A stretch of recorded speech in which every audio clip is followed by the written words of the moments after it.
it's really a special meeting in a lot of different ways. Having the doors open every Wednesday for a year is a bit of an accomplishment, and we can all take some pride in that because it just didn't happen. People had to show up, and it's kind of cool having over 20 people here tonight celebrating it with us. And it's also really cool to have our first ever guest speaker or speaker meeting. And it's his first time ever speaking too. It is kind of traditional that we recognize our guests. I just got him a little t-shirt here as a way of saying thank you for stepping up and helping us out in this manner. He's a gentleman that's very, very special to me. I've known him since he was about 5 years old, and I'm proud to call him my son. So please welcome Josh C.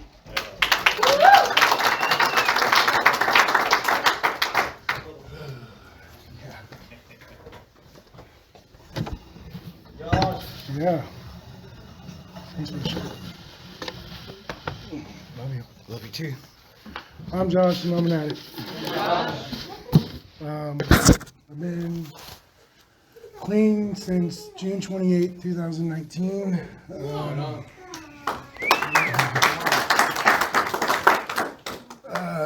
It's definitely been quite a trip, I guess I'll start out when I was younger. I had a good childhood, there's, nothing too major happened, Like I said, my real father wasn't in the picture, so, Mark stepped up, and was an awesome role model, an awesome father to me. I couldn't have asked for anything better, and, I learned a lot from him, from both my parents. But then, I don't know, as I got older, I dealt with a lot of stuff in high school. I got bullied a lot. It's crazy to think, bigger guy like me, I didn't think I would get bullied. I guess, I don't know, I guess I'm not a very aggressive person, I guess, I really struggled with that a lot. So what I did, I got into sports, and really that was the only thing that got me through high school, got me through mostly everything. I didn't really party in high school. I think I maybe went to 2 parties, but I just, that's a way that I was accepted, was, doing athletics. It was, I don't know, I guess I always felt like, I was an outcast, but then, doing sports really, helped me, I guess, feel welcome where I was, because I transferred from public to private school my 7th grade year, and, that's really when the bullying started, because I wasn't one of them, I didn't go to school first, whatever, up all the way up until 7th grade. The funny thing is, though, my parents wanted me to transfer over there, so I'd stay away from drugs and alcohol, and well, obviously it didn't work, since why I'm here today.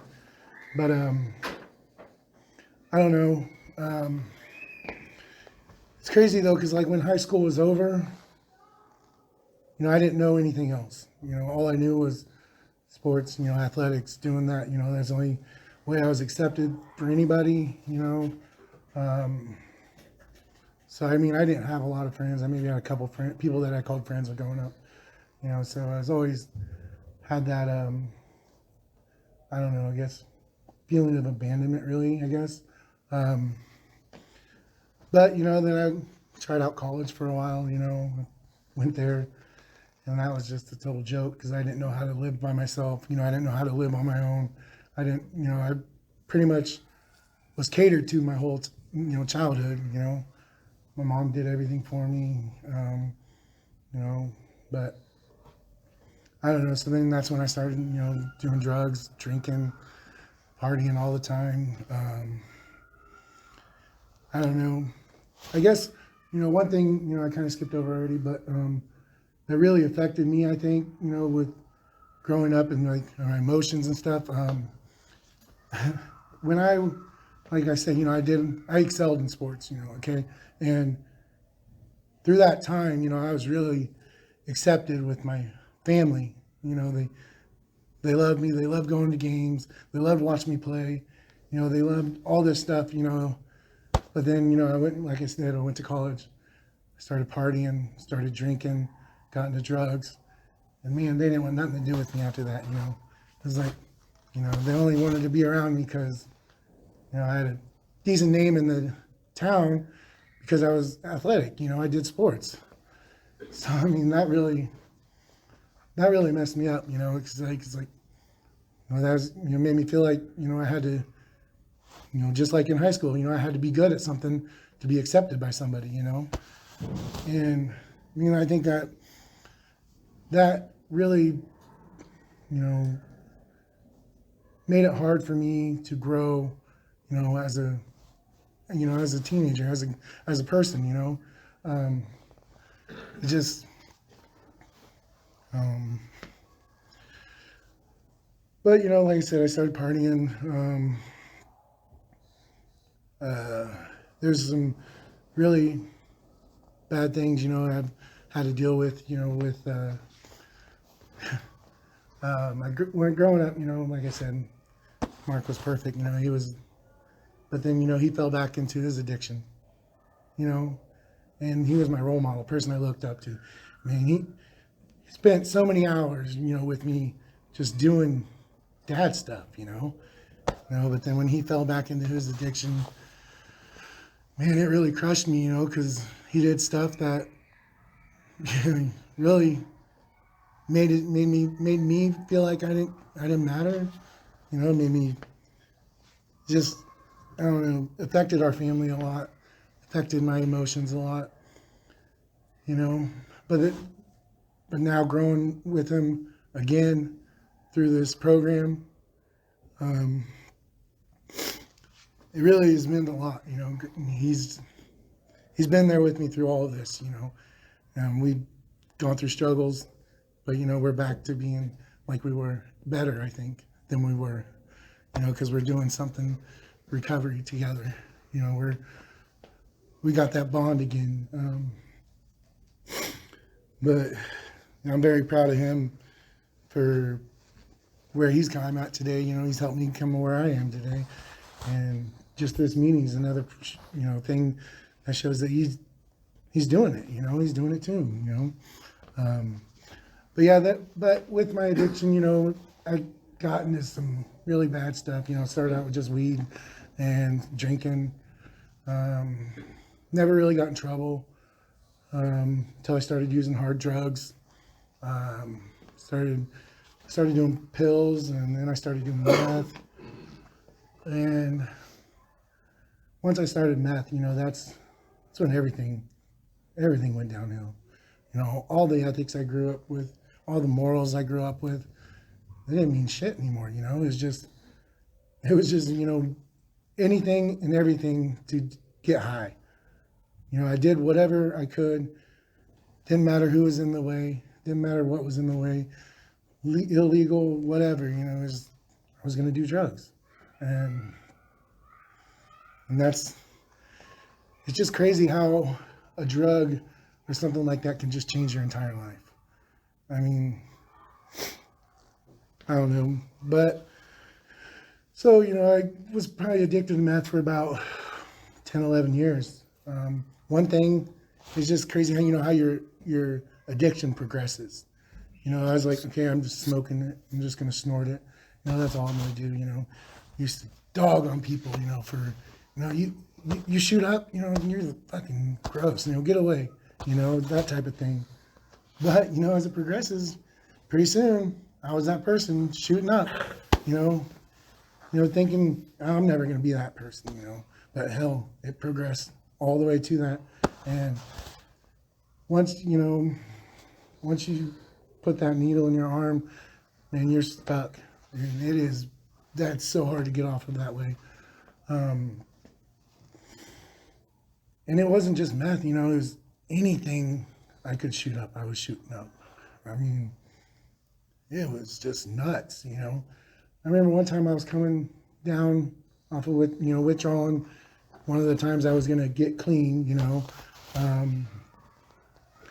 I was so addicted to. Of course I was addicted to the drugs, but I was so addicted to the process of getting it ready, everything like that, And all I had was weed, so I was like, well, let's see here. If I can put this weed in some water, then draw the water, maybe I can get high by shooting up the water from the THC.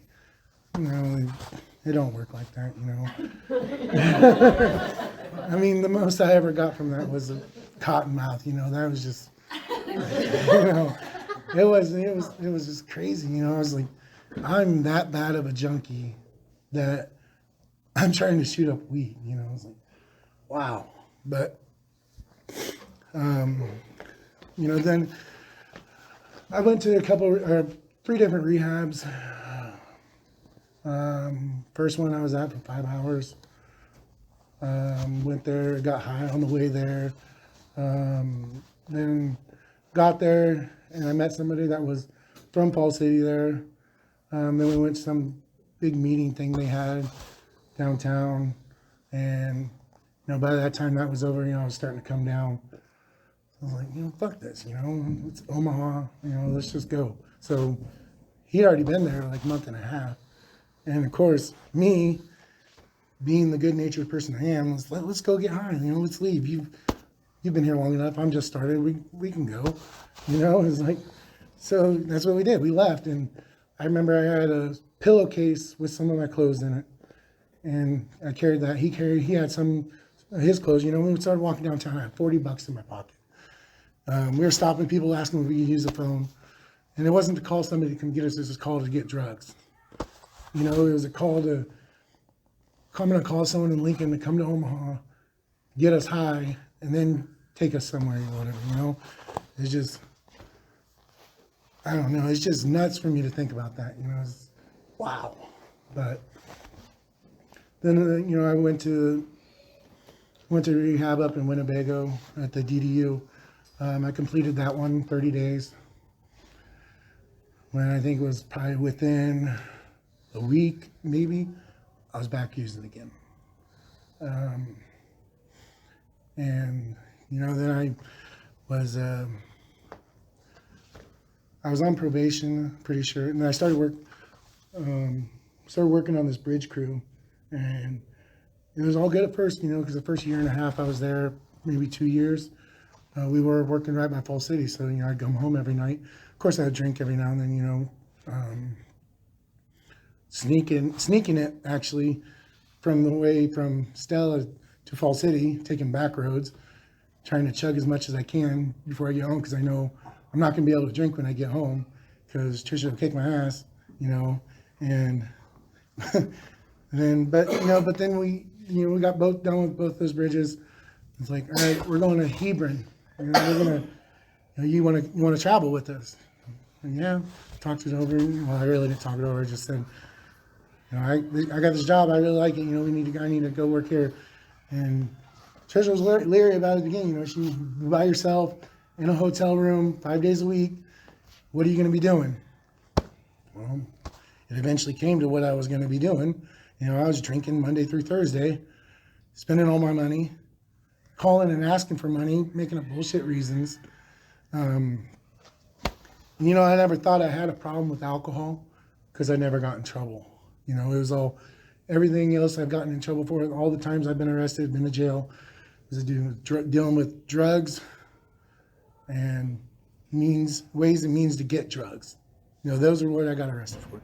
Burglary, stealing, all that stupid shit.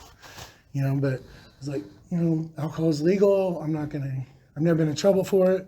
So I ain't gonna have a problem with that, But, that's just my addictive mind telling me, it's just substituting one for another. But then about a year and a half later, I got 4 DUIs, so I'm like, well, okay, I guess I do got a problem, But then, I was working up in Columbus, I got pulled over. I never got pulled over, besides the one in town. Every time I had pulled off to the side of the road and passed out, but I left my car running, had beer in the car, got woke up by cops every single time. The first time was funny though. kind of, the situation was funny, all right? The first one was, I'd gotten drunk at a bar in Beatrice because we was working in Hebron. My father that lives in Beatrice, he came to the bar, picked me up, drove me to his house, and he said, "You're gonna stay here, sleep it off." I convinced him, "Oh, I'm good now. Just give me my keys. I'm gonna get something to eat. Then I'm gonna go back to Hebron so I can be at work tomorrow." Using that little angle that I got to be at work tomorrow, so I need my keys. But the only further I made it, I don't know how to say that. The only farther I've made it, I guess. I don't know. Yeah, I made it as far as. Thank you. But I made it as far as Burger King, because then I was gonna get something to eat, go home. I was parked in the drive-thru, right at the order menu. They weren't open, so I was parked there, fell asleep. Oh, shit. Or passed out. Gary always corrects me. You didn't fall asleep, you passed out. Okay. I passed out, and I got woken up to the cops because Burger King wasn't open. Why am you parked and passed out in the drive-thru? I mean, that was the first one, but that one ended up getting dropped. So I was like, oh well, that one got dropped. I'm good to go. But I still lost my license. Had to do the whole breathalyzer in the vehicle, and that fucking sucks. It's expensive, and you can't eat certain things. It sucks. But it was my bad. I had to do it. By the time I got that off, we was working in Columbus, and I got drunk. And the thing when I drink, I want to get in my vehicle and drive. I want to cruise around town, cruise back roads, whatever. I want to drive around because booze cruising, right? But I was gonna drive. I drove to Lincoln, drinking the whole way there, and I don't remember, but I ended up over at this person's driveway. That I don't know who was there. They had called the cops, because they said they thought I was dead because I was parked in their driveway, vehicles running, everything. I was passed out, and they couldn't wake me up, so they called the authorities. They came, they got me woke up. They took me to the drunk tank. My sister ended up coming to get me, so I didn't have to worry about a bail or nothing, which I still don't understand how that works. But anyways, she came and got me, so I ended up having to deal with that one. So I, ended up making it back to work. The next week, of course, I was still drinking. I still had 15 days of my license before it got taken, because you get that 15 days after you get a DUI before they take your license. So I was still driving. It's like, all right, started drinking, started driving again. I was heading to Beatrice. Drinking the whole way there. Ended up pulling off onto the highway, which I don't understand how or why I didn't fall asleep while I was driving or anything, because I do that now without drinking. I can fall asleep while I'm driving. Trisha beats the shit out of me for it, Well, I'm not sleeping, but I pulled off, I parked, put it in park, was passed out, got woken up by the Beatrice Police Department, got taken to jail for another DUI the very next week. And I had a bond out there, which I don't remember. I think you might have bonded me out. Yeah, she's always been there to see me. But I don't know. Then I got that DUI, and then I was like, well, fuck, I gotta get out of this thing, So I'm coming back to Fall City. I got a job in Fall City at Airlanco, and I guess I wasn't done drinking yet, I got all those dealt with or whatever, and so then I had a relapse. I started drinking, started getting drunk at work, taking bottles of whiskey to work, drinking at work. Tell stories. I got drunk, at work. I wandered over, I don't know if you guys, Fall City, but Airlanco, then Ames is right there. I wandered over into Ames, drunk, and they had to lock the whole place down because there was a drunken belligerent person in their factory. So they shut it down, but ended up, I didn't get in trouble. Trisha ended up coming and get me. You know, I didn't get wrote up or anything like that. They just go home, sleep it off. We'll talk tomorrow. Well, and I must have gotten mad about something because I kicked Trisha's window and broke it. But because I'm a badass when I drink, you know, I can kick random stuff, punch random stuff, and but you know, then I ended up going on a bender after that, like crazy. Ended up getting another DUI, the only one I've been pulled over for, not passed out, but you know, it's still a DUI the same. Then, you know, I was really crazy. I'm gonna end up going to fucking prison. You know, I don't want to do this. You know, I got it. And then I got an ultimatum that probably saved my life. You know, and I've heard it before, but for this time, somehow it seemed more serious. You know, as Tricia had told me, I can't do this anymore. You know, I can't go on doing this. I know I can do it without you. I don't need you. You know, I don't need you in my life. You know, if you're gonna be like that. So she had told me, if you go back out there again, your family's gone, I'm gone. We can't do, I'm not going to put my kids through it anymore. And tell you what, that is what has saved, you know what, it saved my life, you know? And I kind of was like, clicked right there, you know, is that aha moment, man, I got to fucking do something, you know? Because if I don't, I'm going to lose my kids. And I love my kids to death, you know? They're ornery as shit, but I love them to death, you know? And I love Trisha, you know, and you know, I didn't want to lose all that, you know, because what the fuck am I gonna do, you know? And that was on June 28, 2019. Okay, I got sober, clean, and then a week later, you know, my mom passes away. You know, it's like, God, man, it's like I get sober, you know, and then you know, my mom passes away the day after 4th of July. And it was one of the hardest things I've ever had to go through. And I had gone through it, you know, being clean. And it's something I have talked about and I've talked to people about. Is like, especially Gary, he's told me, you know, you get to go through it sober. You get to feel those feelings. But I tell you what, it fucking didn't hurt no less, you know, and it still bugs me today, you know, because my mom she was everything. And she's the kindest person you ever meet, you know, nicest person you'd ever meet. And all my life, that's what she wanted. She wanted me to be clean, to be off drugs and alcohol, to live a better life, be a better father, you know, and to this day, you know, that was the thing that got me started, you know, that and the threat of losing my family, you know, in a way, you know, she still helps me from beyond, you know, from the beyond, you know, she's, you know, because she's that inner thing that keeps me going, you know, because, you know, if she could see me, you know, see both of us now, you know how proud she would be, you know, she'd be over the moon, you know, I mean, but I don't know, then that's when my recovery started. I started going to meetings. I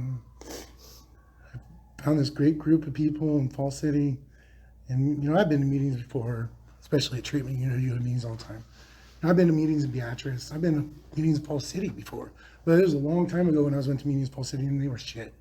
You know, I mean, no offense to anybody who was that Adam, you know, but they were shit. People were selling drugs in the meeting, outside the meeting, you know, it was bad. And then the ones in Beatrice, you know, and they might have been shit, you know, because of that, but also because I wasn't ready yet. You know, I wasn't ready to surrender. I wasn't ready to put myself into the program. I wasn't ready to be a productive member of society, be a good father, you know. Like, you know, you guys have all know, you know, when I first started going to meetings, I didn't say a damn word. I hated talking. I didn't want to let anybody hear me. I didn't want to talk about anything, you know, and then I kept going, you know, then, you know, I finally got Mark to come, and then, you know, I started feeling more comfortable because I'm very antisocial, you know, I'm with normies, you know, I can talk to you guys, you know, that's fine. But if I'm out there and then there's a big crowd of people, you know, cowering in the corner, you know. But I started speaking and started sharing at meetings, you know, and then I think that's really when my recovery started, was because I was able to express myself. You know, I was able to, you know, let people know who I am, I guess, you know, the shit that I'm going through, I'm dealing with. And so I started I loved going to meetings. You know, it was awesome. You know, I felt so comfortable, you know, as you're my people, you know. It's like, I never felt that, you know, that's going back to high school days, you know, I was never accepted. I came in here, man, I am so accepted. And anywhere I go, any meeting you go to, you know, you get accepted by people, you know, because they're going through the same shit that I am, you know, and it's such a good feeling. It's such a relief for me being through the stuff that I've gone through and dealing with not being able to relate to people, and then actually coming into these meetings and being able to talk to people, being able to relate to people. You know, it just, I don't know, it uplifted me so much, and it really has helped my recovery. It's helped me to stay clean and sober. But then COVID hit, you know, fuck COVID.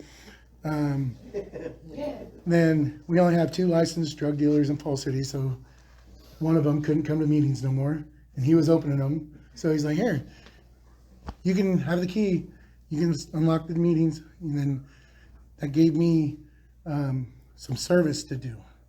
And I tell you what, if Gary wouldn't have done that, I'd hope I'd still be going, but that made me accountable to be there every Tuesday to unlock the meeting, get coffee going, and just, you know, open it up, you know. And I don't know, it really, through COVID, you know, meetings were very, very small. I think maybe 2 or 3 of us the whole time, you know. But, you know, it was great, you know. It was, you know, we were still able to meet. We have to wear stupid fucking masks, but we were able to meet still and talk about shit that's bothering us, you know. And there's only 2 people, you know, we just sit there and talk, you know. And sometimes we didn't even do the readings or whatever, you know, because we're just gonna sit there and talk, you know. And 2 addicts meeting together, that's a meeting, right? So, you know, it was really awesome. What is that? But I don't know, it got to be, I was going 4, 5, 6 meetings a week sometimes. And in the beginning, yeah, you need that. You know, I needed that because it got me going to where I needed to be. You know, I got a little bit further in my recovery. I wouldn't say I got comfortable. I was just a little bit further, you know. Progress has been made. And I was feeling so good, and, you know, I didn't want to let that feeling go. I'm about to say hi. But I don't want to let that feeling go, you know. It's like, I am up on this fucking pink cloud, you know, I don't want to lose it. So people would say, well, you need to get a sponsor. Do some step work, you know, keep this stuff going. And it was about what, probably a year and 3 months before I even thought about doing step work or finding a sponsor. And someone had always told me, find somebody that has what you want and that you can relate to, and that'll be your sponsor, or hopefully they will. And so I asked Gary. Gary's my sponsor, you know, and best sponsor I could ask for. I mean, so much stuff that I have talked to him about he can relate to, and just being able to relate to someone else, especially your sponsor, about something that you didn't think anybody could relate to. I mean, he had the same story with, you know, Patty giving him that ultimatum. You know, it's like, man, this is like meant to be, you know? So he said, read that first 164 pages. Fuck, man, I hate reading, you know? But, you know, I thought I was doing good. You know, I'm doing good, you know, I'm doing good in recovery, you know, there's, you know, nothing wrong with me, you know? So I read that first 164 pages and was like, fuck, man. I was explaining about all my stuff right there, and I don't feel so high up on that cloud no more, you know? It's like, kind of grounded me. But tell you what, it's been a great ride. You know, it really is something to read that. You know, and then started on my step work. I'm a bit of a procrastinator. Yeah, he's shaking his head, yes. You know, but you know, I'm making progress through it. You know, and the step work it's easy, but it's emotionally hard. It is emotionally hard because it brings up so much stuff that I've done, but it lets me get it out there in the open. You know, talking to somebody where you know it comes out of my mouth instead of you know something I had done. You know, it you know I don't know how you want to say that, but it just makes it easier for me. You know, it makes it easier for me to deal with it, cope with it, handle it, and then the last 2.5 years have been so freaking amazing. I did that men's retreat, and it was awesome. And you know, there was some stuff that I hadn't talked about, and going up there, man, it was so easy to talk about. You know, there's just people that have done the same shit that I've done, and if you guys ever get a chance to go to a retreat, you go to one. You know, it's life changing, right, Gary? Yeah, Wild Bunch. Yep. But Gary has told me about these. He calls them silver bullets, and I have come to love that term, and I've used them before. You know, one of mine is that I skipped over, but it's like what it is. It's something that you have done that you think about it when you start wanting to drink or wanting to use. It's like it can get to this part. You know, this is how bad it can get. You know, and one of mine was 2014, December 20th. It was probably one of the lowest points in my life. You know, I was out on a drug run. Trisha called me and said that she went into labor. It was with our youngest one, Lexi. So, in a hurry to come back from Nebraska City. I get there. I make it there in time, barely in time. You know, we had Lexi. It was beautiful. Like I said, she jokes about she came out with red hair and blue eyes, and we were like, "What the fuck?" You know. but you know, all joking aside, it should have been another one of the happiest days of my life. But I was so far into my addiction and so fucked off. Probably like 30 minutes after we had her, Trisha was in the bathroom getting her shower, you know, after the thing. I stole her keys, took her car, left, and went on another drug run. It was like, and then I wouldn't even come back up to the hospital. You know, that's how bad my addiction can get. That is the only thing that matters is the drugs. And it's something that fucks with me today, you know. I know I've done it, but now, I mean, I can use it as something that reminds me of how bad I can get, you know, and how to play the tape out. Is this where I want to go again? No, it's not. You know, I want to stay right where I'm at.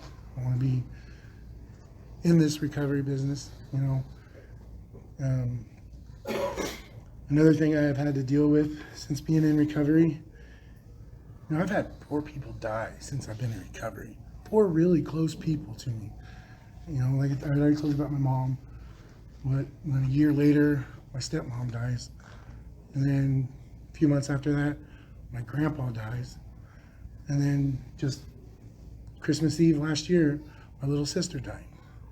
It's like, man, I don't know, it's like either God's really fucking testing me, you know, of how bad do I want this? How bad do I want to stay clean and sober? But I really can't look at it as God testing me, you know. How I look at it is I can go through this, you know, I can get through it, and I wouldn't be able to get through it without talking about it with you guys, you know, being able to share it with, you know, with random people at a meeting, you know, other addicts. And tell you what, having a support group at home, I mean, that is something I built my foundation on, you know. A lot of what I've been able to accomplish here, I wouldn't have been able to accomplish it with somebody at home not supporting me, you know, through Trisha and my kids. You know, I couldn't have done it without them, you know. And I really feel like I have, you know, robbed her, you know, because, you know, during my addiction, you know, I didn't know what love was, you know.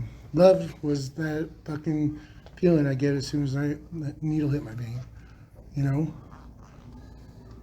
But being in these rooms, and when they say, we will love you till you learn to love yourself, man, that has never been so true. You know, just being able to love, you know, unconditionally, being able to know what love is, you know, being able to know that love doesn't have to come with something in return, you know. And today, you know, I really can say that I love Trisha and my kids. You know, I love the people in these rooms. You know, I love my family. You know, I love myself, you know. And I tell you what, I've never been able to say, you know, I love myself, you know, just because the emotional stuff that I've gone through, somehow I felt I was the wrong, you know, but I'm not, you know. And I can love myself now, you know.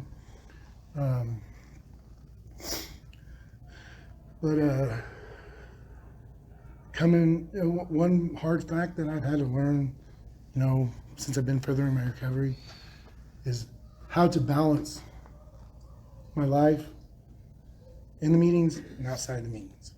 Because like I said, when I was going to like 5-6 meetings a week, when I was gone just as much then as I was when I was out drinking. You know, I wasn't around. You had to only be an hour at a time, but when you work all day, go to bed early because you got to be up early, you know, you only get an hour at home, you know, and you know, so that's why today I go to 2 meetings a week, sometimes 3 if I can. The weekends are for family, for me, and that works for me. Because I gotta have that balance. Because, you know, if I don't, I'm gonna be right back out there. You know, and sometimes it's very stressful being at home on the weekends with the kids, screaming, fighting. Yeah, that sucks. But I get to spend time with them. You know, we get to do shit. I get to do stuff today that I would have never been able to do. Own a car that I bought and paid for in my own name. We're buying a house. You know, being able to plan vacations and go on family vacations. I mean, I never did that when I was on drugs, you know. My vacation was going to the city, you know. Got your re-up. But now we can plan vacations. We do stuff with our kids, you know. And that's such a great feeling for me. It's such a awesome feeling. But I don't know, it's just, I'm really, really grateful where I am today. Very grateful. The time I got to spend with you people around here, grow and meet people, you know, people that I never thought I would have hung around with. Like Justin, first time I met him when we were cellmates, you know. And then now we come to meetings together, you know, and it was like up at the retreat. He was on the top bunk, I was on the bottom bunk. You know, it was just like that was just like it was in jail, you know. but so thankful. I'm very thankful and very grateful to be clean and sober today and being able to share my story with you guys. Hopefully y'all heard me. I've been known to mumble, you know. I want to congratulate you, Mark, on the year. That's fucking awesome. The year open of starting your own meeting and being able to carry it through that's awesome. That's dedication, you know. And I guess really that's all I got. Thanks. Thanks.